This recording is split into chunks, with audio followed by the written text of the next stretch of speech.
This is DW News Africa. Coming up on the program, the war brewing in the Horn of Africa. Ethiopia and Eritrea have both moved troops toward their shared border. The countries accuse each other of sovereignty violations. Their decades-old rivalry has flared up over Ethiopia's renewed ambition to regain access to the Red Sea. And we meet the mothers of the Chibok schoolgirls who are still missing 12 years after they were kidnapped by Boko Haram. A recently premiered film portrays their resilience.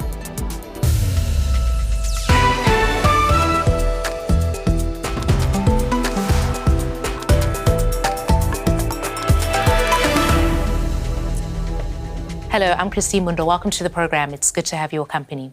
There are fears of war breaking out in the Horn of Africa as tensions between Ethiopia and Eritrea run high.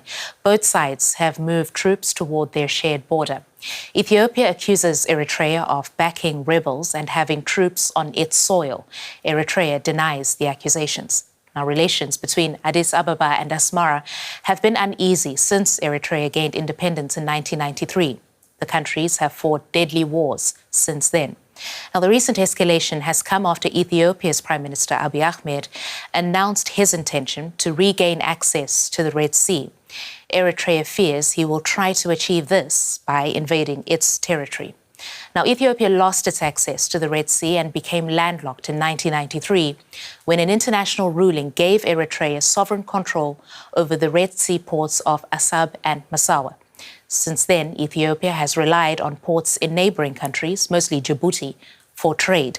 The government says the lack of direct access to the Red Sea comes at a significant economic cost for the country, and Abiy Ahmed says he is pursuing all options to change this. What we need is outlets to the sea, from whichever direction, whether through purchase, lease, or some form of agreement. Whichever way, this is what we want. Our population is increasing, and we will not be able to shoulder this burden much longer.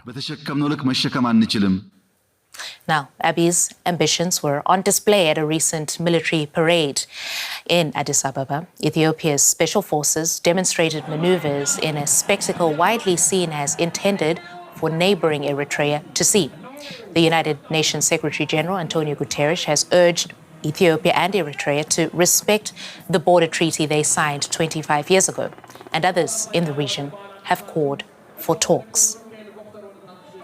Help us understand the developments that have led to the rumors of war in Ethiopia. We've invited Tsedali Lema onto the program. She is the founder of Addis Standard. That's a monthly news magazine headquartered in Addis Ababa. Welcome to DW News Africa, Tsedali. Why don't we begin by just looking at what are the clearest warning signs you've seen that indicate war between Ethiopia and Eritrea could break out at any time? Well, there is a clear sign, but most importantly, there is a convergence of multiple signs. This is not just a possible war involving Eritrea and Ethiopia, but also involving the Tigray region. We are seeing an increased rhetoric of accusations and counter-accusations, but they're mostly coming from the federal government that is accusing the Tigrayan political and military leaders of colluding with Eritrea. And these were accompanied by, or compounded by, shall I say, a small skirmish that erupted last month in the Tigray region that has led a quick mobilization of the federal government's forces towards the region. So we are looking at a massive mobilization of forces by the federal government towards the Tigrayan territories, but also that rhetoric by the federal government accusing Tigrayan forces and of Eritrean forces colluding to unseat the federal government. So there are this convergence of signs that we see from these sides, but most importantly, it is from the government, the federal government side, that makes the possibilities of a war erupting more likely. And then there's this aspect of the fears in Eritrea that remarks that have been made by Ethiopia's Prime Minister Abiy Ahmed about ambitions to secure access to the Red Sea. In Eritrea, the fear is that that means its territory being violated. Could you just expand on that threat for us? Yeah, it's not just the Prime Minister Abiy Ahmed. It's also the military leaders, the senior military leaders, and the political class of the ruling party in Ethiopia and their backers. They have framed the access to the Red Sea as an existential, and they are increasingly asserting their rhetoric. It's not just diversification of port access, as is widely understood by the international community, but a sovereign access to the Red Sea. And that has given the narrative that it's not just a country of 120 million or 30 million people seeking access, diversified access, but a sovereign access and a military presence, I think, a navy presence. That is the ambition. The federal government has framed its actors as a national interest. So it is coming with that. But also there is a narrative from the Ethiopian side that is increasingly questioning the sovereignty, the statehood of the Eritrean state, the way Eritrea seceded from Ethiopia, for example. You know, the prime minister was in the parliament a few months ago, or even a few weeks, I think in October 2025, when he told lawmakers that he doesn't have any document that justifies the Assab port to belong to Eritrea, or even questioning the very referendum that has saw Eritrea's independence from Ethiopia in 1994. So this kind of framing is putting quite a lot of concern from Asmara that their understanding of Ethiopia's access to the Red Sea or to port diversification is a sovereign access that is going to be encroaching on their sovereignty. So the framing is the one that is really inflaming the rhetoric, what the federal government wants and how they are framing it. For people outside of Ethiopia who were introduced to Abiy Ahmed as this peacemaker, winning the Nobel Peace Prize, it's just a bit hard to imagine that this is somebody who's prepared to involve Ethiopia in yet another conflict. Have all diplomatic avenues been exhausted in Addis Ababa trying to secure deals with neighboring countries to get access to the Red Sea? There are two things here. Number one, you know, the framing that Abiy Ahmed as a peacemaker drives its origin from probably the Nobel Peace Prize, which was awarded to him when so to say, he attempted to normalize relations with Eritrea. That is the framing. But that's not what exactly happened. So first of all, there was no peace agreement that was codified, for example, by the Ethiopian parliament. We really don't know what the two leaders have signed in Saudi Arabia when they tried to normalize relations in 2018. What we know is that their relationship has morphed into a military and intelligence alliance against the Tigrayan leaders, what that was manifested in the 2 years devastating war that the two came together in waging that war against Tigray. So what is concretely known for us Ethiopians, is that their relationship was anchored in their common enemy of the TPLF, which turned out to be really against the Tigrayan people when you see the conduct of the war. So there is that element that there was no really peace to begin with. The second element is that you said the diplomatic efforts. There are diplomatic efforts. You know, you see shuttles happening between even the U.S. government by assigning special envoys to the Horn of Africa that were quite busy. But we still don't know what is being negotiated, what is in terms of, you know, the backdoor diplomatic channels. It is a diplomatic shuttle that is not anchored in really nothing. No peace agreement that was codified since the rapprochement. There is not even the resuscitation of the Algerian peace agreement that was signed in 2000 between Ethiopia and Eritrea. So it's within that background that we see the diplomatic shuttle happening today. And can you talk us through some of the internal dynamics in Ethiopia? For instance, how much support is there in the country for Abiy Ahmed's ambition to pursue access to the Red Sea by force? Well, you will be surprised in terms of the media narrative, the elite, including academic and intellectual elite. There is that echoing through the national TV, through this very excessive media broadcasting about it. So there is that support in terms of people expressing their regret about, the way Eritrea seceded from Ethiopia, for example. That has never sat very well among Ethiopian political elite. And so you would think you would be also misled if you see the narrative on the national TV. On the ground, though, Abiy Ahmed and his military will be struggling to galvanize, to coalesce the kind of military support that they did, for example, for the war in the Tigray region. For one thing, they have fallen apart with their alliances in the Amhara regional state, for example, with the Fano. They are now openly at war with Fano leaders.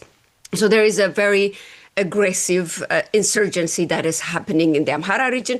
There is an old insurgency happening in the Oromia region with involving the Oromo Liberation Army and the federal forces. This one actually dates back to early 2019. So there are these increased militarized insurgencies on the ground. So the federal government will be struggling to coalesce the same kind of support that they have brought together in the war against the Tigray region. And there are also other, non-militarized and militarized violences that are spreading all over the country. What we are seeing at the moment, for example, is following the massive mobilization of federal forces towards the Tigrayan border, we've seen an uptick in local insurgencies. Just last week, there has been a massacre of Orthodox Christian followers in the Oromia region, in RC zone, in East RC zone, that is still ongoing as we speak right now. And there has been a severe vacuum of security apparatus on the ground. And that shows you that this support, the military support from the different actors that are actively engaged in militarized conflicts in the country, might be hard to come by, as opposed to how it was during the war in the Tigray region. All right. Well, thank you very much for your insight into the ongoings and the dynamics within the country at this present time. That is Tedali Lema, the founder of Addis Standard. We appreciate that. Thank you so much. Thanks for having me, Christine. Well, as we've just heard, the Ethiopian government is already fighting domestic threats, predominantly from armed groups in the Amhara, Oromia, and Tigray regions. Beyond its borders, the friction is spreading, and not just with Eritrea. Ethiopia is accused of backing the RSF paramilitaries in Sudan's civil war, infuriating the Sudanese government in Khartoum. It has signed a controversial port deal with the breakaway region of Somaliland, which Somalia sees as a violation of its sovereignty.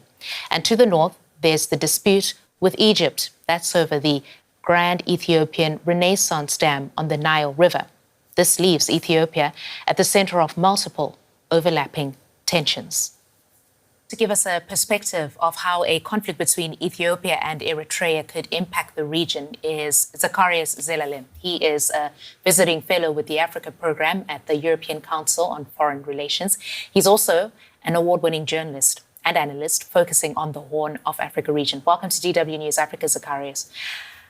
Is Ethiopia ready to go to war with Eritrea? What is the state of the country's military after the Tigray conflict?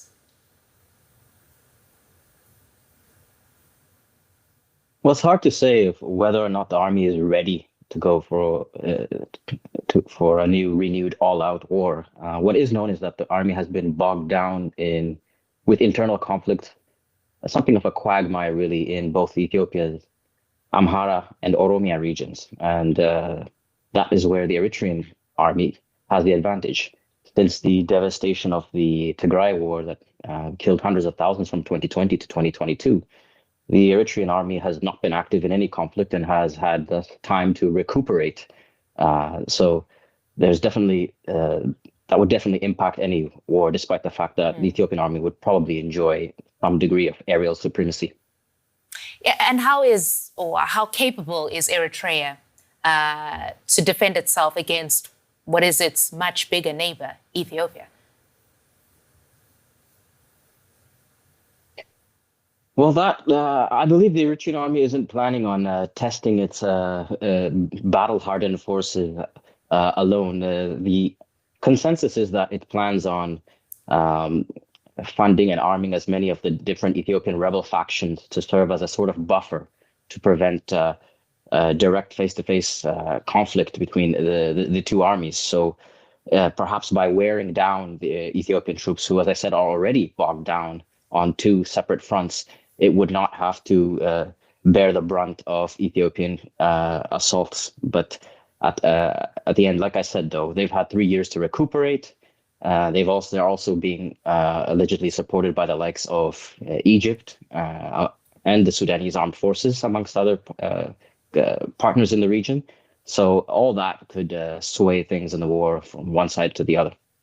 Yeah, and I guess we'll talk about some of these other countries in a moment, but Eritrea fought alongside the Ethiopian government against the TPLF in the Tigray war that you were just referring to. The TPLF and Eritrea are now said to be in alliance, working together against the government of Ethiopia. Yeah, even for seasoned observers of the region, it was a plot twist that not many saw coming. It's essentially you have the Tigrayan rebels who, until a few years ago, were accusing Eritrean forces of carrying out a genocide against their people. Now suddenly, on the basis of the enemy of my enemy is my friend, are suddenly allied and are believed to be coordinating militarily alongside each other, at least over the course of the past year or so. So that caught many off guard.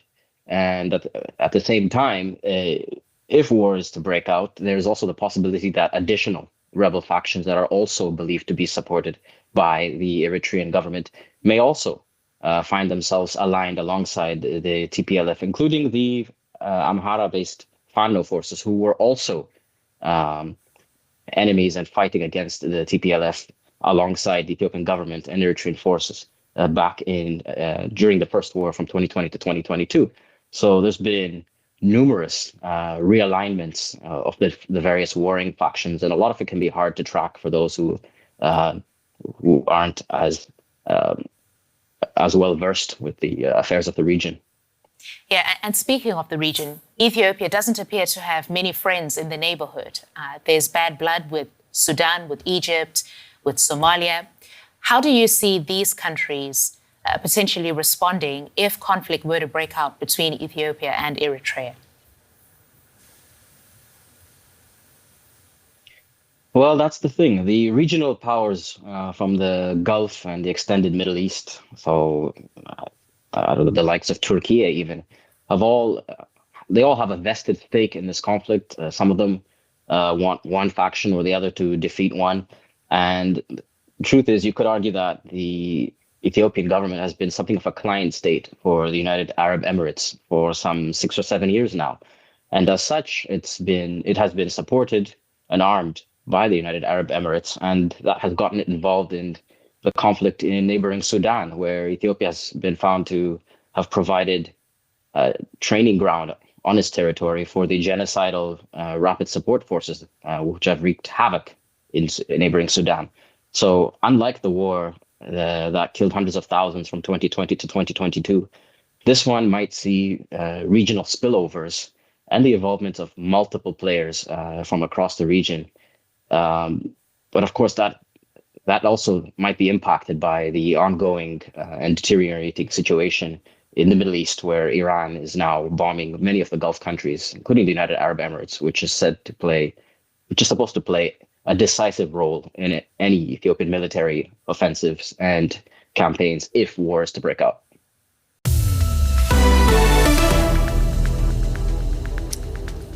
"12 years ago, a mass kidnapping in northern Nigeria shocked the world.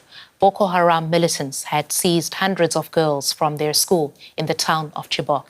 Despite the tragic loss, the affected communities have shown resilience in the face of grief, continuing to take their other children through school, even while getting threats from jihadist militants who are opposed to Western education.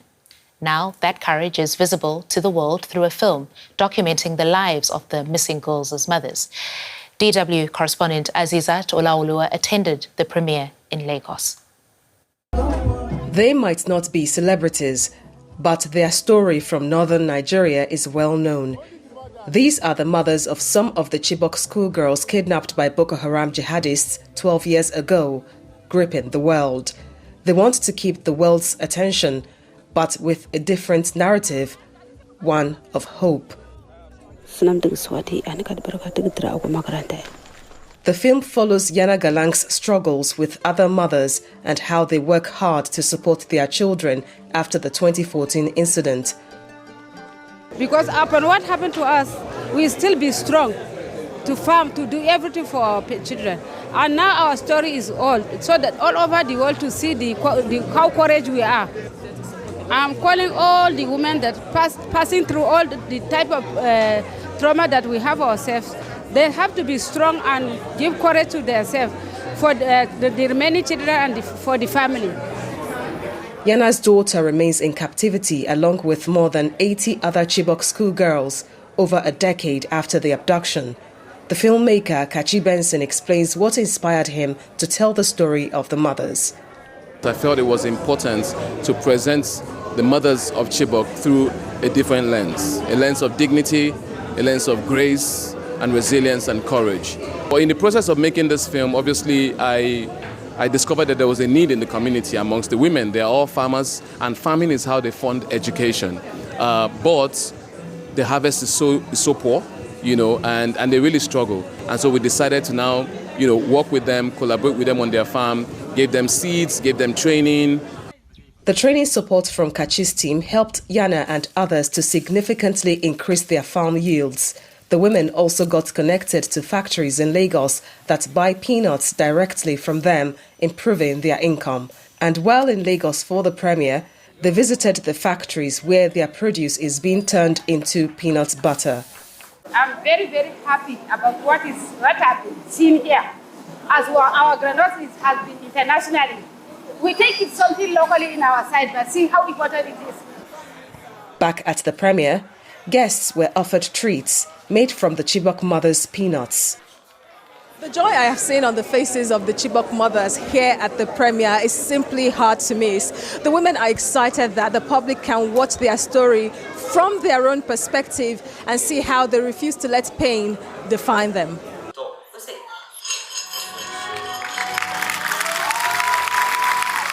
And that drive was inspirational for the audience at the event.